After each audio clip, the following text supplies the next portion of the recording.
Chers élèves, bonsoir. Dans le cadre des leçons télévisées, nous allons vous présenter une séance de chimie qui porte sur les équilibres chimiques. Voyons tout d'abord que signifie un avancement d'une réaction. Pour cela, on considère la réaction chimique d'équation S2O8 2- plus 2I- qui donne I2 plus 2SO4 2-. À T égale 0, la quantité de matière de S2O8 2- est égale à N1, celle de I- est égale à N2. Par contre, la quantité de matière de I2 et de SO4 2- est nulle. Et puisque cette quantité de matière est nulle, donc le système va évoluer dans le sens de formation de I2 et de SO4 2-. Alors, la quantité de matière de S2O8 2- est égale à N1 moins X. Celle de I- est égale à N2 moins 2X. Celle de I2 est égale à X. Et celle de SO4 2- est égale à 2X. X est appelé avancement d'une réaction à l'instant T. Déterminons X.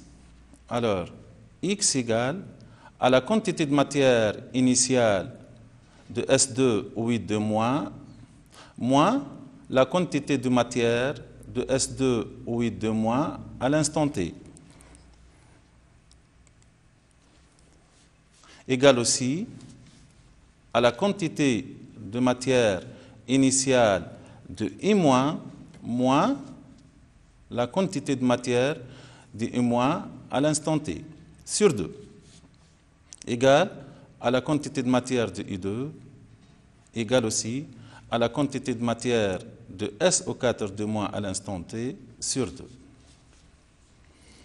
L'avancement d'une réaction peut varier. Alors, voyons alors quelles sont les limites que peut avoir un avancement. Pour cela, on va traiter deux exemples. Commençons par l'exemple 1, où on va traiter la même réaction, mais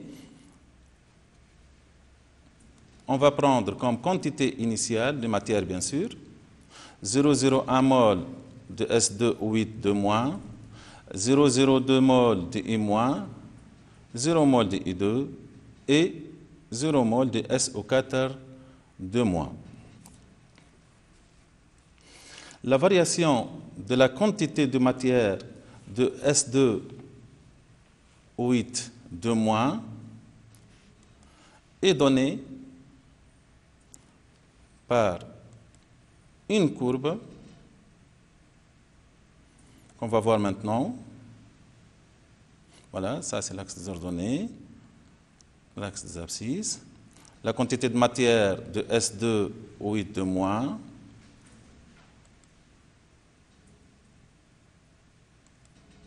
Alors, comme vous le constatez, la quantité de matière de S2O8 2- diminue. À la fin de la réaction, on constate que cette quantité de matière est nulle. Donc, on peut dire que la réaction est totale. Puisqu'on sait que la quantité de matière est toujours positive, alors, à l'instant T, 0,01 moins x est supérieur ou égal à 0, alors x inférieur ou égal à 0,01 mol. Donc, au maximum, x atteint la valeur de 0,01 mol. Cette valeur de x, qui est l'avancement, est l'avancement maximal. Donc, si on égalise 0,01 moins x à 0, on trouve que x maximal, ou l'avancement maximal, est égal à 0,01 mol. Alors, et d'après la courbe, à la fin de la réaction, l'avancement est appelé avancement final. Donc, essayons de déterminer cet avancement final à partir de l'étude expérimentale observée sur la courbe. Alors, comme on a déjà vu, d'après la courbe 0,01 moins x final, qui est l'avancement final de la réaction, est égal à 0, puisque S2O8 de moins a disparu. Donc, x final est égal aussi à 0,01 mol. Donc, on peut dire que lorsque l'avancement final est égal à l'avancement maximal, la réaction est totale. Voyons maintenant le deuxième exemple. Il s'agit d'une réaction d'estérification entre l'acide éthanoïque et l'éthanol. Le mélange initial est équimolaire. On a pris 0,3 mol d'acide et 0,3 mol d'alcool. À un instant T, la réaction va évoluer dans le sens de formation de l'eau et de l'ester. La quantité de matière de l'acide est égale à 0,3 moins x. La quantité de matière de l'éthanol est égale à 0,3 moins x. Celle de l'eau est égale à x, de même pour l'ester. Et comme on a déjà vu, que x est l'avancement de la réaction. Voilà. On va étudier la variation de la quantité de matière de l'éthanol au cours du temps, puisqu'on sait que l'avancement de la réaction est variable. Pour cela, on donne la courbe de variation de la quantité de matière de l'éthanol au cours du temps. Alors, sur l'axe d'ordonnée, on a la quantité de matière, et sur l'axe des abscisses, le temps. On constate que la quantité de matière de l'éthanol diminue au cours du temps. Mais, à la fin de la réaction, il n'y a pas eu disparition totale de l'éthanol, de même pour l'acide, car le mélange initial est équimolaire. Donc, la réaction, puisqu'il n'y a pas eu disparition totale des réactifs, est une réaction limitée. Alors, comme on a déjà dit dans le cas du premier exemple, la quantité de matière est toujours positive ou nulle. Alors, à l'instant T, 0,3 moins x est supérieur ou égal à 0. Donc, l'avancement x est inférieur ou égal à 0,03 mol. Donc, l'avancement maximal est égal à 0,3 mol. D'après la courbe, à la fin de la réaction, on a 0,3 moins XF égale 0,1 mol. Donc, l'avancement final est égal à 0,2 mol. Pour cela, on donne alors la courbe de la variation de la quantité de matière de l'éthanol au cours du temps. Alors, on suit cette variation. On constate que la quantité de matière diminue au cours du temps jusqu'à atteindre une valeur finale est égale à 0,1 mol. À la fin de la réaction, il n'y a pas eu disparition de l'éthanol, et puisque le mélange est équimolaire, donc l'acide éthanoïque ne disparaît pas aussi. Puisqu'il n'y a pas eu disparition totale des réactifs, donc la réaction est limitée. Comme on a déjà dit que la quantité de matière est toujours positive ou nulle, donc à l'instant t, 0,3 moins x supérieur ou égal à 0, donc x inférieur ou égal à 0,3 mol, alors l'avancement maximal est x max égale 0,3 mol. D'après la courbe, à la fin de la réaction, on a, comme on a déjà dit, 0,3 mol moins XF égale 0,1 mol, donc XF égale 0,2 mol. On constate alors que l'avancement final est inférieur à l'avancement maximal. Et déjà, on a dit que la réaction est limitée. Donc, lorsque l'avancement final est inférieur à l'avancement maximal, la réaction est limitée. De même, on peut suivre une réaction chimique en étudiant l'évolution de son avancement au cours du temps. Alors, on donne une première courbe. Voilà. Ça, c'est l'avancement au cours du temps. L'avancement d'une réaction augmente jusqu'à atteindre une valeur finale. Si cette valeur est égale à l'avancement maximal, alors la réaction est une réaction totale. Voyons maintenant la deuxième courbe. Voilà.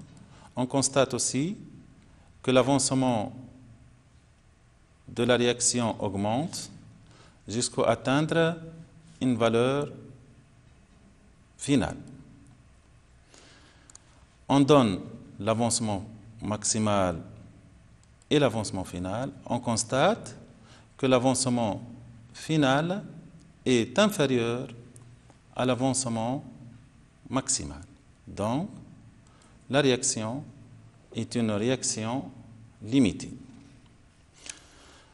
De même, on peut aussi connaître si la réaction est totale ou limitée si on connaît le taux d'avancement final de la réaction, sachant que le quotient de l'avancement final d'une réaction et l'avancement maximal est appelé avancement final, noté taux. Donc, taux égale XF sur Xmax, on déduit alors que lorsque la réaction est totale, taux égale 1, et lorsque la réaction est limitée, taux est inférieur à 1. On s'intéresse maintenant seulement au cas d'une réaction limitée.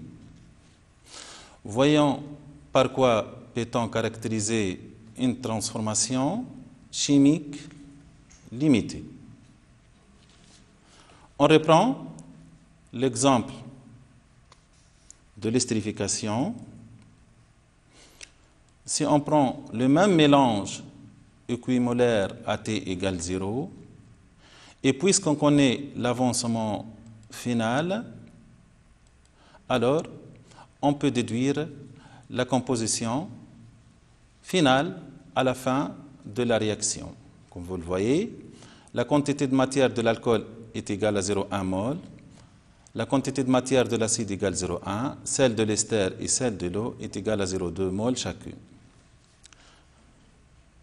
Si on considère la réaction de l'hydrolyse, c'est-à-dire si on part d'un mélange initial d'ester et d'eau équimolaire, et comme dans le cas de l'estérification, on a 0,3 mol d'ester et 0,3 mol d'eau, on obtient la même composition. Donc, dans les cas de l'estérification ou de l'hydrolyse, les 4 constituants coexistent, l'alcool, l'acide, l'ester et l'eau, dans le système à l'état final, avec une composition constante. On dit que ce système est en état d'équilibre chimique. En finale, et d'une manière générale, pour une réaction limitée, elle atteint, comme le cas de l'estérification, un état d'équilibre chimique. Faisons maintenant une interprétation microscopique de ce phénomène. À l'instant initial, les molécules des réactifs sont en agitation désordonnée et subissent des chocs. Or, l'estérification et l'hydrolyse se produisent en même temps. Alors, puisque l'estérification et l'hydrolyse se produisent en même temps, et de la même manière, les quantités de matière de réactifs estérifiés sont égales à celles produites par l'hydrolyse. Alors, si on interprète cet exemple par un schéma, supposons que cette forme représente l'alcool, celle-là représente l'acide, et ici on a l'ester et l'eau, par exemple. Alors, si on a une mole d'acide qui réagit avec une mole d'alcool, en même temps, il y a réaction entre une mole d'eau et une mole d'ester. À la suite, on obtient une mole, comme on a vu ici, une mole d'ester et une mole d'eau, et dans le sens contraire ou inverse, on obtient une mole d'acide et une mole d'alcool. Alors, à l'équilibre chimique, c'est-à-dire quand la réaction limitée atteint un état d'équilibre chimique, le système continue à évoluer. Et puisqu'il y a évolution et en même temps équilibre chimique, on peut dire qu'il s'agit d'un équilibre dynamique. Alors maintenant, voyons si on peut prévoir le sens d'évolution d'un système chimique avant qu'il atteigne un état d'équilibre chimique. Revenons à l'exemple de l'estérification. Acide plus alcool donne ester plus eau. Pour suivre l'évolution du système, on définit la fonction pi de concentration telle que pi est égal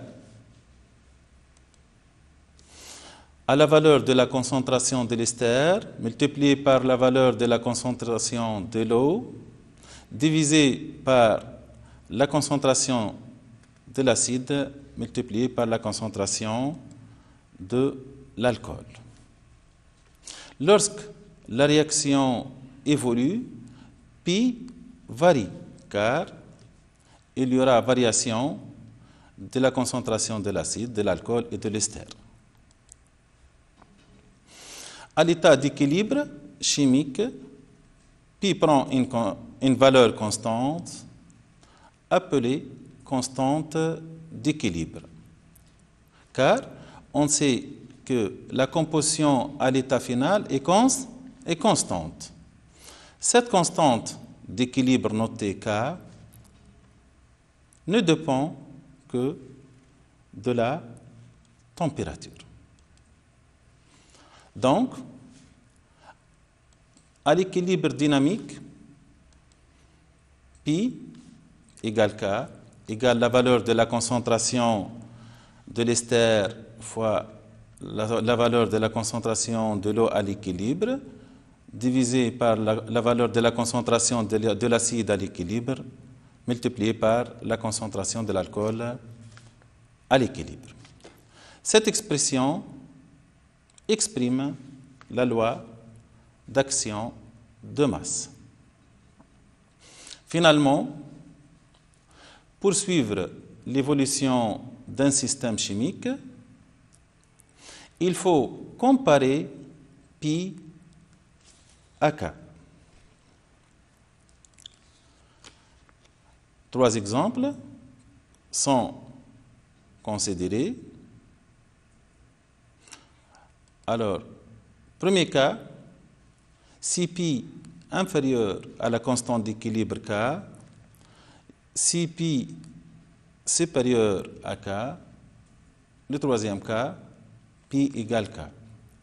Alors, si pi est inférieur à K, la réaction directe est possible spontanément, car pour atteindre l'état d'équilibre chimique, la concentration de l'ester doit augmenter et celle de l'acide et de l'alcool diminue. Alors, si pi égale K, comme on a déjà dit, le système est en état d'équilibre chimique. Si pi est supérieur à K, la réaction inverse est possible spontanément. Voyons maintenant un exemple où il y a une réaction entre les ions Fe3+, SCN- qui donne les ions Fe, SCN2+.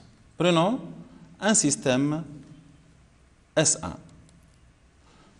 Alors pour ce système, la quantité de matière des ions ferriques est égale à la quantité de matière de thiocyanate est égale à 10-4 mol.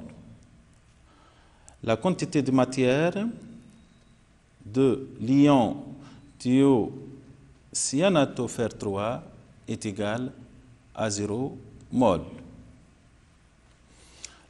La fonction de concentration pi est égale à la concentration de FeSCN2+, divisé par le produit de la concentration de Fe3+, et la concentration de SCN-, égale à la quantité de matière de FeSCN2+, divisé par le produit de la quantité de matière de Fe3+, et la quantité de matière de SCN-, multiplié par le volume V. Cette fonction de concentration pi est égale à 0, puisqu'on a déjà vu que n ici est égal à 0. Alors, pi est inférieur à k. Alors, le système évolue dans le sens direct. Maintenant, voyons un système S2 tel que la quantité de matière de Fe3+ égale 10-3 mol, la quantité de matière de SCN- est égale à 10-2 mol, la quantité de matière de FeSCN2+ est égale à 10-1 mol. On donne aussi le volume de la solution est égal à 10 millilitres. Déterminons pi, on trouve 10 à la puissance 2. Pi supérieur à k, alors le système évolue dans le sens inverse. Maintenant, voyons si on a un système en état d'équilibre chimique, s'il est possible d'agir sur ce système. Prenons deux exemples. Exemple 1, où il s'agit de la réaction entre, ou plutôt de la dissociation de N2O4 en NO2. N2O4 est incolore, par contre, NO2 de couleur brune. On augmente la pression du système à l'équilibre. La couleur brune s'atténue, c'est-à-dire que la quantité de matière de dioxyde d'azote NO2 diminue. On déduit alors que le système évolue dans le sens inverse, c'est-à-dire le sens de la dimérisation. Suite à cette évolution, le nombre total des moles gazeuses diminue. Alors, le système évolue dans le sens qui diminue, qui tend à diminuer la pression. Si on résume cet exemple, dans un système fermé en état d'équilibre chimique, une augmentation de la pression fait évoluer le système dans le sens de la réaction qui fait diminuer le nombre total des moles gazeuses, donc diminuer la pression. De même, si on diminue la pression du système à l'équilibre, la couleur s'intensifie, alors la quantité de matière de NO2 augmente, donc le système évolue dans le sens direct. d'où le nombre total des moles gazeuses augmente. Alors, le système évolue dans le sens qui tend à augmenter la pression. Donc, c'est pour cela qu'on peut dire inversement.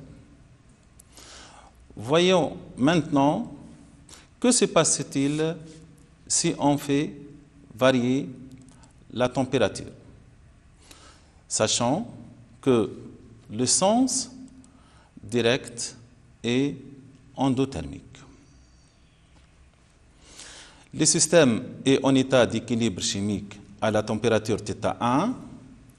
À l'instant T0, on abaisse la température de ce système à une valeur θ2 en gardant la pression constante. Une étude expérimentale a permis de tracer la courbe de variation de la quantité de matière de N2 au 4 au cours du temps. On constate que entre l'instant initial et l'instant T0, la quantité de matière est constante puisqu'il s'agit d'un équilibre.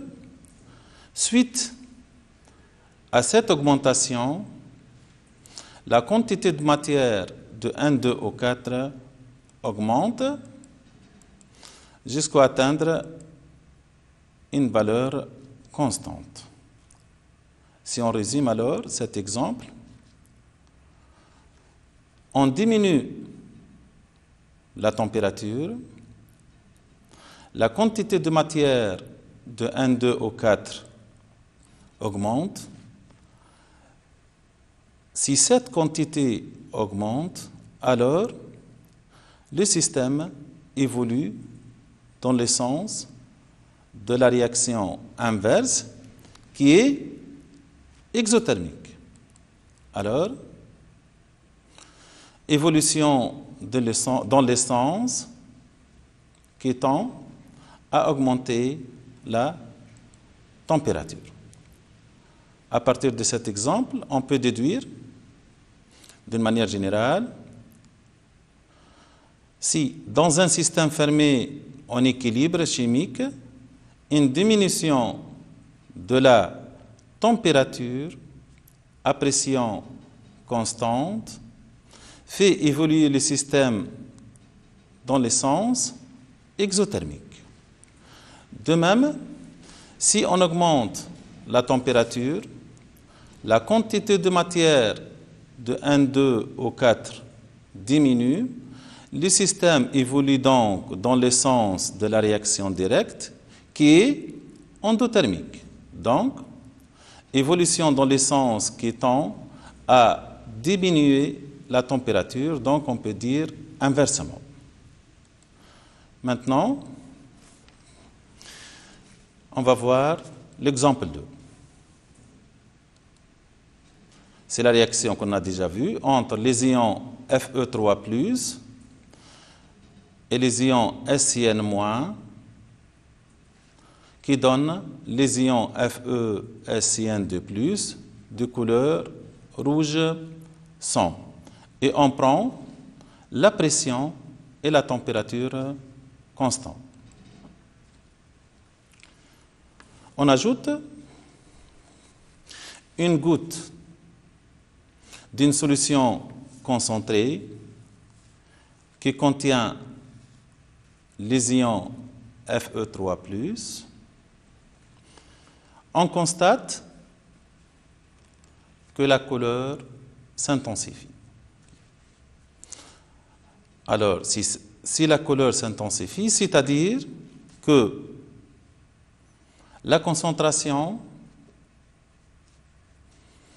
des ions FeSiN2+ augmente. Donc, le système a évolué dans le sens direct. Et puisqu'il a évolué dans le sens direct, donc, il y a diminution de la concentration des ions Fe3+.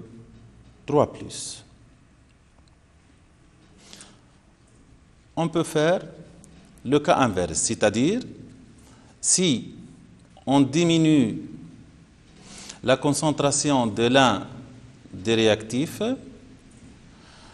la couleur s'atténue, alors la concentration des ions Fe SiN2+ diminue, donc la réaction évolue dans le sens de l'augmentation des concentrations de ces réactifs. Si on résume d'une manière générale, dans un système chimique, on équilibre une augmentation de la concentration de l'un des constituants de ce système, le fait évoluer dans le sens de la réaction qui tend à diminuer cette concentration. Et inversement, comme on a déjà dit. Ainsi, nous venons de voir que toute modification, soit de la température, de la pression ou de la concentration, fait évoluer le système considéré dans un sens qui tend à modérer l'effet de cette modification. Ce que nous venons de dire constitue la loi de modération dans l'énoncé E. Je lis l'énoncé. Si dans un système initialement en équilibre chimique, une perturbation fait varier soit la température à pression constante pour un système fermé, soit la pression à température constante pour un système fermé, soit la concentration d'une entité chimique à température constante, bien sûr le système est ouvert, le système subit en réponse à cette perturbation la réaction qui tend à modérer la variation de la température, de la pression ou de la concentration qui sont des facteurs d'équilibre. Ainsi s'achève notre séance. J'espère que vous avez bien profité de ce cours. Bonne réussite.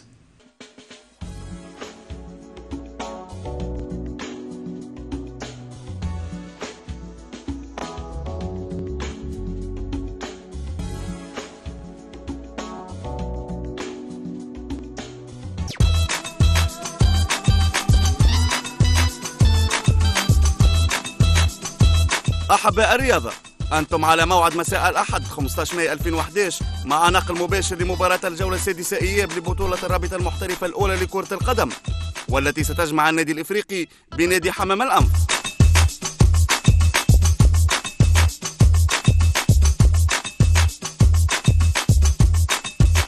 النادي الإفريقي نادي حمام الأنف بداية من الساعة 3 بعد الزوال على التلفزة الوطنية تونس 2.